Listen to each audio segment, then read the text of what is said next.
ওকে, এটা হচ্ছে একটা ফোন যার মধ্যে 8GB র্যাম রয়েছে আর 128GB স্টোরেজ রয়েছে। আর এদিকে আরেকটা ফোনের মধ্যে 4+8GB র্যাম এবং 128GB স্টোরেজের সাথে আছে। এবার এদের মধ্যে তুমি কোন ফোনটাকে চুজ করবে? বাকি সব স্পেক্স দুটো ফোনেরই সেম। যদি তুমি সেকেন্ড অপশনটাকে চুজ করে থাকো তো কংগ্রাচুলেশন, নিজের জন্য না কোম্পানির জন্য হাততালি মারো, কারণ তুমি তাদের পেতে রাখা জালে পা দিয়ে দিয়েছো। কিভাবে সেটা তা আগে বলছি, কিন্তু তুমি এখন বলো যে তোমার ফোনে কত জিবি র্যাম রয়েছে আর কত জিবি স্টোরেজ রয়েছে। আর তুমি যদি একটা নতুন ফোন কেনার জন্য প্রস্তুত হচ্ছ তো এই চিন্তাটা তো মাথায় এসেছে যে কত জিবি র্যাম হলে ভালো হবে, 4GB, 6GB, 8GB, 12GB, কত, আর স্টোরেজটাই বা কত জিবি নেবো। জাস্ট একটু টাইম দাও, সব ক্লিয়ার হয়ে যাবে। আর এই যে র্যাম নিয়ে যত ধরনের ভুল ভ্রান্তি ধারণা রয়েছে সেগুলোকেও ব্রেকডাউন করবো, আর তার সাথে এই স্টোরেজকে নিয়েও একটু টেকি করে দেবো, যাতে করে কোন স্টোরেজ টাইপটা ভালো ফোনের জন্য সেটা তুমি চুজ করতে পারো। আর যদি তুমি কোনো ফোনের মধ্যে এই স্টোরেজ টাইপটা দেখে থাকো তো ভাই দূর থেকেই বাই বাই করে দাও সেই ফোনকে। কেন তা প্রুফ রয়েছে আমার কাছে,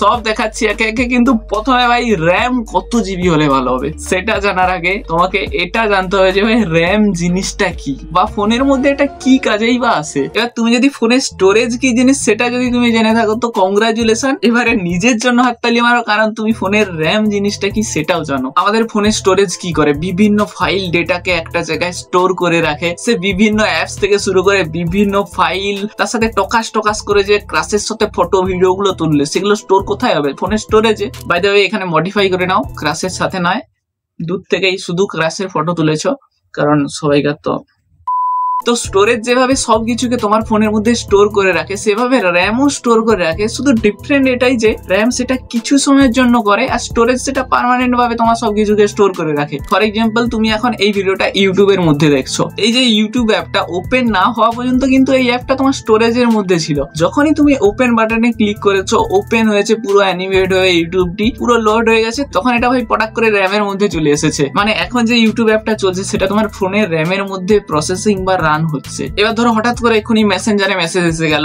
আরে আসবে না কেন, এত জনকে মেসেজ করে পাঠিয়ে রেখেছো ভাই, রিয়া, পিয়া, ডিয়া, সিয়া, কিছুদিন পর বুঝতে পারবে যে রিপ্লাই দিয়েছে সে তোমার পাড়ার বাচ্চা ছিল, মেয়ের আইডি করে রেখেছে।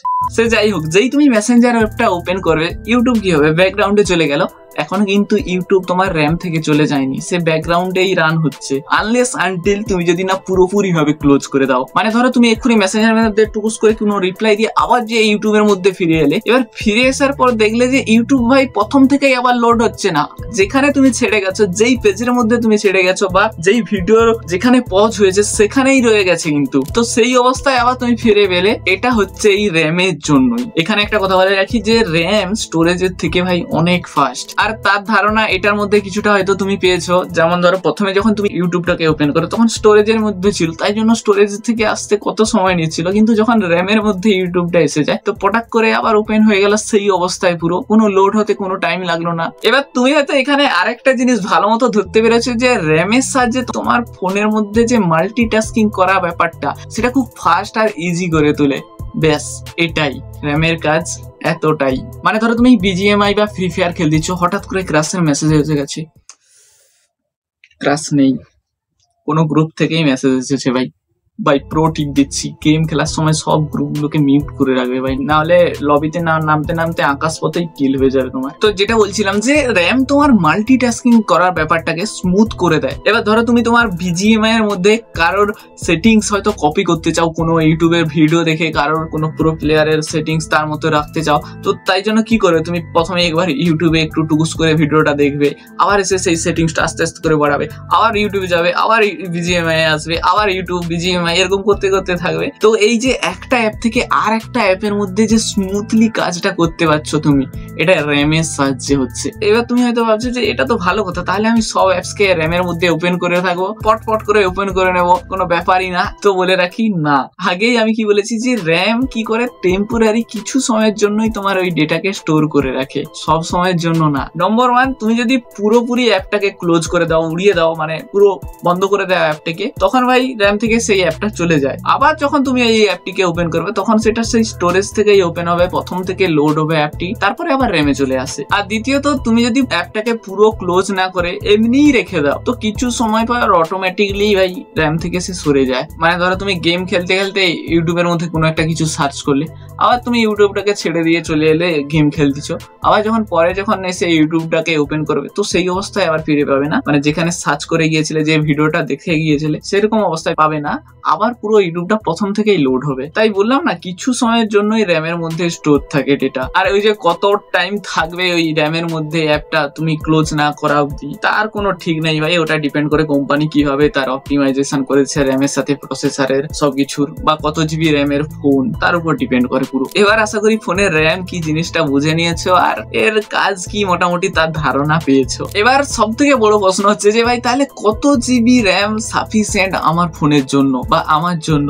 এবার এই প্রশ্নের উত্তর শুধুমাত্র তুমিই দিতে পারবে। তোমার ইউজ কেস কেমন ফোনের, মানে তুমি কিভাবে কোন কোন কাজে ফোনটিকে ইউজ করো স্পেশালি। একটা আইডিয়া দিচ্ছি মোটামুটি আজকের দিনে দাঁড়িয়ে, এখন আমি বসে আছি তো আজকের দিনে বসে থেকে মোটামুটি 4 জিবি র্যামের নিচের ফোন তো মোটেও নিও না। আর সেখানে হচ্ছে তুমি গেমিং ফোনের মধ্যে অত করো না, এমনি নর্মাল ডে টু ডে লাইফে ফোন ইউজ করো, ফোন আসা যাওয়া থেকে শুরু করে মেসেজ থেকে ভিডিও, ইউটিউবে ভিডিও, ফেসবুক ইউজ করো, তো সেক্ষেত্রে তোমার 4 জিবি র্যামই সাফিসিয়েন্ট ভাই। মানে এমনি নর্মাল ইউজেসের জন্য বেশি র্যামের দরকারই নেই ভাই। আর থার্ড হচ্ছে তুমি হয়তো হালকা ফুলকা গেমিং করবে, গেমিং করতে করতে গান শুনে নেবে বা ক্লাসের মেসেজ নেই, মানে মোটামুটি তুমি হয়তো হালকা ফুলকা গেমিং করবে, হালকা ফুলকা মাল্টিটাস্কিং করবে, ইউটিউব ওপেন করলে ইউটিউব দেখে, মানে সেরকম হেভি ইউজেস না হলে তাহলে তুমি 6 জিবি র্যামেই তোমার ভাই একদম ভালো মতোই সবকিছু চলে যাবে। চতুর্থ হচ্ছে তুমি যদি হেভি গেমিং করো ভাই, হেভি পুরো ডেডিকেটেড গেমিং, প্রচুর গেমিং করবে এরকম ভেবে থেকে ফোন কিনতেছো, তার সাথে হয়তো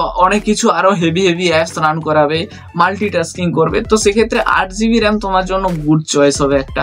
আর ফিফথ হচ্ছে তাহলে ভাই 12 জিবি র্যাম যদি আমি নিয়ে নেই তাহলে কি আরো ফাস্ট হবে মাল্টিটাস্কিং। তো এটা ডিপেন্ড করে টোটালি ভাই অপটিমাইজেশনের উপর। কিন্তু এখানে মেইন হচ্ছে যে তুমি 12 জিবি র্যামের ফোন নেবে, তো আমাকে একটা কথা বলো যে 12 জিবি র্যামের ফোন নিয়ে তুমি করবে এটা কি? ফোনের মধ্যে কত অ্যাপস কে তুমি একসাথে ওপেন করবে ভাই? শেষ কবে তুমি একসাথে কত অ্যাপস কে ওপেন করেছিলে একসাথে ভাই? বড় জোর 3 থেকে 4টা, বড় জোর 5টাই অ্যাপস ওপেন করবে। আর তুমি যদি ভাবছো যে ভাই না আমি সব অ্যাপস কে ওপেন করি, তো কি জন্য ওপেন করো ভাই? জাস্ট দেখার জন্যই যে কত র্যাম নিতে পারে, কিন্তু সেগুলো কি অ্যাকচুয়ালি প্র্যাকটিক্যাল লাইফে তোমার কোনো কাজে আসে? অ্যাকচুয়ালি প্র্যাকটিক্যাল লাইফে তোমার বড় জোর 3টা থেকে 4টা অ্যাপস হয়তো তুমি মাল্টিটাস্কিং করার জন্য নেবে, কিন্তু সব অ্যাপস কে খুলে তো ইউজ করবে না না। তো সেক্ষেত্রে 12 জিবি র্যামটা এমনিই পড়ে থাকবে আর কি, ইউজই হবে না অত তোমার। কিন্তু হ্যাঁ, তুমি যদি ফিউচারের কথা ভেবে বলো এই ফোনটাকে আমি ভাই সামনের 5-6 বছর চালাবো, সো সেক্ষেত্রে সে ভেবে নিয়ে তুমি 12 জিবি র্যাম নিতে পারো। ফিউচারের কথা ভেবে হতে পারে ফিউচারে আরো হেভি অ্যাপস আসবে। বাকি আজকের দিনে দাঁড়িয়ে বসে 8 জিবি র্যাম এনাফ, 6 জিবিও কাজ চলে যাবে ভাই। 4 জিবি একটু এখন নড়বড়া হচ্ছে, তাও ভাই চালিয়ে নিতে হয় যখন ওটাই সম্বল। আর যদি তোমার 6 জিবি র্যাম নেওয়ার পয়সা না থাকে তো কোনো ব্যাপার না, কোম্পানি আজকাল একটা হেভি জিনিস খেলছে ভাই, তোমার ফোনের ওই 6 জিবি র্যাম কি এক চুটকিয়ে ভাই পুরো 12 জিবি র্যাম বানিয়ে দেবে, ভার্চুয়াল র্যাম। একটা কথা বলে রাখি, এই যে ভার্চুয়াল র্যাম ফোনে অ্যাড করছে কোম্পানি, এটা কেমন জানো? যে ফোনের মধ্যে এক্সট্রা 2 মেগাপিক্সেল অ্যাড করে দেয়, যেটা কোনো কাজেরই না, পুরো সেই রকম ভাই, কোনো কাজের নয় এই ভার্চুয়াল র্যাম তোমার। ভার্চুয়াল রিয়েলিটি তো শুনেছো কথা, সামনে আছে ভাই পুরো ওই ভাই ভাগ ওই ধরে নে, কিন্তু খুলে দিলে ভাই কিছু নেই সামনে, পুরো সেই রকম ভার্চুয়াল র্যাম। মনে হবে সামনে আছে, তোমার র্যাম বাড়িয়ে দিচ্ছে কিন্তু কিচ্ছু বাড়াচ্ছে না ভাই, দেখাচ্ছে বাড়িয়ে দিচ্ছে কিন্তু বাড়ছে না। মন সন্তুষ্টি পাচ্ছে ঠিক কথা, কিন্তু এর দ্বারা তোমার ফোন সন্তুষ্টি পাবে না। কোনো একটা ফোনে যখন 4 জিবি র্যাম দেওয়া হয় সেটা হার্ডওয়্যার দেওয়া হয় না, 4 জিবি র্যামের হার্ডওয়্যার দেওয়া হয়। কিন্তু এই যে ভার্চুয়াল র্যামে কি করা হয়, সফটওয়্যার ভাই, মানে স্টোরেজ থেকে ওই যে এক্সট্রা বলছে যে তোমার 6 জিবি র্যাম রয়েছে, আমরা আরো এক্সট্রা 6 জিবি দিয়ে 12 জিবি র্যাম করে দেবো। ওই যে 6 জিবি নিচ্ছে সেটা কোথা থেকে নিচ্ছে জানো? তোমার স্টোরেজ থেকে নিচ্ছে, আর সেটা ভাই সফটওয়্যারের মাধ্যমে কাজ করাচ্ছে। মানে ওটা কোনো হার্ডওয়্যার নয় যে তোমার ফাস্ট বা ইজি করে দেবে মাল্টিটাস্কিং কে, আরো কিচ্ছু করবে না ভাই। জাস্ট আজকের দিনে একটা গিমিক, এটাকে ইউজ করে কোম্পানি আজকাল ভালো মতোই মার্কেটিং করতেছে। এক কথায় বলতে গেলে টোটালি একটা ফালতু জিনিস। ফালতু মানে হচ্ছে পুরো টোটালি ইউজলেস। কোনো ব্র্যান্ড তো আমি দেখেছি ভাই একদম বুক চাওড়া করে মার্কেটিং করছে, আমাদের ফোনে ভাই 12 জিবি র্যাম রয়েছে ভাই, তার মধ্যে 8 জিবি র্যাম ভাই ভার্চুয়াল র্যাম, আর 4 জিবি মেন র্যাম। এবার যারা একটু টেকি না, তারা কোম্পানির এই পাতা জালে পা দিয়ে দেয় আর ভুল ফোন কিনে নেয়। তাই জন্য বলি ভাই, একটু টেকি হওয়ার জন্য সাবস্ক্রাইব করে নাও এক্ষুনি। করেছো? আচ্ছা হ্যাঁ, আর একটা জিনিস বলা হয়নি র্যামের ব্যাপারে। র্যামেরও জেনারেশন রয়েছে, মানে প্রত্যেকটা র্যামে না একটা নাম রয়েছে, LPDDR এইরকম কিছু হয়তো নাম শুনেছো। এবার এদের না জেনারেশন থাকে, যেমন ধরো 2G 3G 4G 5G, যেমন একটা জেনারেশন চেঞ্জ হচ্ছে, যেমন ইন্টারনেট স্পিড বাড়তিছে, সেরকম র্যামেরও জেনারেশন রয়েছে। এরকম LPDDR4X র্যাম, LPDDR5, এরকম যত জেনারেশন বাড়ছে সেই র্যামটি তত বেশি স্পিড, মানে LPDDR5 LPDDR4 এর থেকে বেশি স্পিড। এটাই, এর থেকে আর বেশি গভীরে যাওয়ার দরকার নেই। র্যামের জেনারেশন যত বাড়তে থাকবে তার স্পিড তত বাড়তে থাকবে। এবার মোবাইলের র্যামের ব্যাপারে হয়তো ধারণা তোমার মোটামুটি অনেকটাই হয়ে গেছে, আর কত জিবি র্যাম নেবে তো সেটাও হয়তো ডিসাইড করতে পেরেছো। এবার চলো একটু দেখি হওয়া যাক ফোনের স্টোরেজ নিয়ে, কত জিবি স্টোরেজ নেবে। এটা যদিও পুরোপুরি তোমার উপরে ডিপেন্ড করে ভাই, তুমি কত ফটো তোলো বা কত ভিডিও তোলো, কত কিছু স্টোর করো তোমার ফোনের মধ্যে, সেটা পুরো টোটালি তোমার উপরেই ডিপেন্ড করবে। বা তুমি কোনো ফটো ভিডিও তুললে সেটাকে ভাই ডিলিট করতেই ইচ্ছা করে না, আমার তো ভাই ওইরকম কেস। এই ফটোকে ডিলিট করতে চাইলে না থাক, এটাও থেকে যায়, এই করে করে ফোনের স্টোরেজ ভর্তি হয়ে যাচ্ছে আমারও। তো তাই জন্য তুমি তোমার প্রয়োজন অনুযায়ী কেমন কি স্টোর করবে, কততে সন্তুষ্ট হবে, সেটা তুমি নিজে থেকেই চুজ করে নাও। কিন্তু আমি যেটা বলতে চাইছি যে তুমি যতই স্টোরেজ নাও ভাই, 64 নাও, 128 নাও, 256 নাও, তার থেকেও বেশি নাও, সেটা ইম্পর্টেন্ট নয়। ইম্পর্টেন্ট হচ্ছে ভাই স্টোরেজ টাইপটা কি, সেটা ভালো করে দেখে নিতে হবে। না হলে পরে গিয়ে আমার মতো স্টোরেজ বেশি নিয়েও হতে পারে সন্তুষ্ট হবে না তুমি। আমার এই যে ফোন যেটা দিয়ে এই ভিডিওটা হচ্ছে Redmi Note 9, এর মধ্যে রয়েছে ভাই eMMC স্টোরেজ, যেটা সব থেকে লো। মানে ফোনের মধ্যে স্টোরেজের এখনো পর্যন্ত দুটো টাইপ রয়েছে, একটা হচ্ছে eMMC আর একটা হচ্ছে UFS। এবার এদের মধ্যে সব থেকে লো হচ্ছে eMMC, যেটা খুব স্লোতে কাজ করে UFS এর থেকে। পুরো একটা ভালো হতে তোমাকে টেস্ট করে দেখাচ্ছি। এইটা হচ্ছে আমার Redmi Note 9। এবার এর গ্যালারি অ্যাপকে খুলতে কত সময় লাগে জানো? পুরো 45 সেকেন্ড ভাই। মানে তুমি এত কাউকে কোনো একটা ফটো দেখাবে ভাবছো, মানে সে দাঁড়িয়ে আছে, এই কি অবস্থাটা হয় আমি জানি ভাই। কাউকে হয়তো কোনো ফটোতে ভাই বলে ফোনকে ভাই খালে ফেলিয়েছে, আমাকে দেখাতে হবে না ফটো কোনো। এই ভিডিওর মধ্যে দেখেও না শুধু, এই ধারে আমি ফোনের মধ্যে টাইমার আর এই ধারে গ্যালারিওকে দুটোকে একসাথে ওপেন করছি। দেখো এবার কত টাইম লাগে, একটু ফাস্ট ফরওয়ার্ড করে দিচ্ছি শুধু।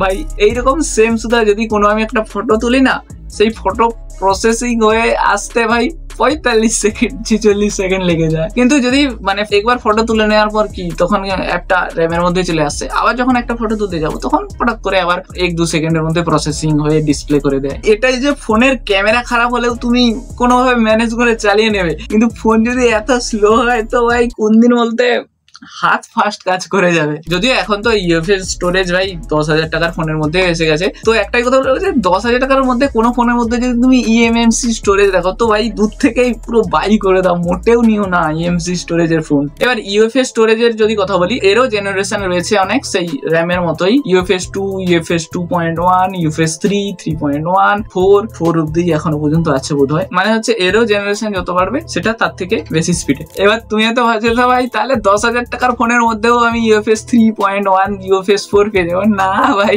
সব যে যার ভাই প্রাইস রেঞ্জের মধ্যেই থাকে। এবারে যদি আমি এখন একটা লিস্ট দিয়ে দিই যে 10,000 টাকার মধ্যে তুমি UFS 2 পাবে, 15,000 থেকে 20,000 এর মধ্যে UFS 2.1 পাবে, এরকম যদি আমি কোনো লিস্ট দিয়ে দিই তো সেটা দুদিন পর ভাই চেঞ্জ হয়ে যাবে। কারণ আজ হয়তো কোম্পানি তোমাকে 15,000 টাকার মধ্যে UFS 2.1 দিচ্ছে, কাল হতে পারে কোম্পানি 15,000 টাকার মধ্যে UFS 3 দিয়ে দিল। তো এই লিস্ট দিয়ে ততটা বেটার হবে না, তার থেকে বরং তুমি যখন কোনো ফোনের রিভিউ দেখবে তো তখনই ভালো করে সবকিছু জেনে বুঝে নেবে কেমন কি স্টোরেজ, এই প্রাইস রেঞ্জে কি চলছে, তো সেই অনুযায়ী দেখে নেবে আর কি। তাছাড়া তুমি এখন লাইক বাটনটাকে একটু ভালো করে দেখে টিপে দাও। বাকি আশা করি তোমার এই মোবাইল র্যাম আর স্টোরেজ নিয়ে যত কনফিউশন ছিল মোটামুটি আমি দূর করতে পেরেছি। এবার তুমি অনায়াসে ডিসাইড করতে পারবে কত জিবি র্যামের ফোন নেবো, কত জিবি স্টোরেজ নিলেই আমি সন্তুষ্ট হব। কিন্তু শুধুই যে ফোনের ভালো র্যাম আর স্টোরেজ চুজ করলেই সন্তুষ্ট হয়ে যাবে, ফোন ফাস্ট কাজ করবে এমন না ভাই। তার জন্য তোমাকে একটা ভালো প্রসেসরও দেখে নিতে হবে, বেছে নিতে হবে। আর সেই ভালো প্রসেসর কিভাবে তুমি বাঁচবে সেটার জন্য তুমি এই ভিডিওটা দেখতে পারো। বাকি আজকের ভিডিওটা এতটাই, দেখা করছি অন্য কোনো ভিডিওতে। ভালো থেকো,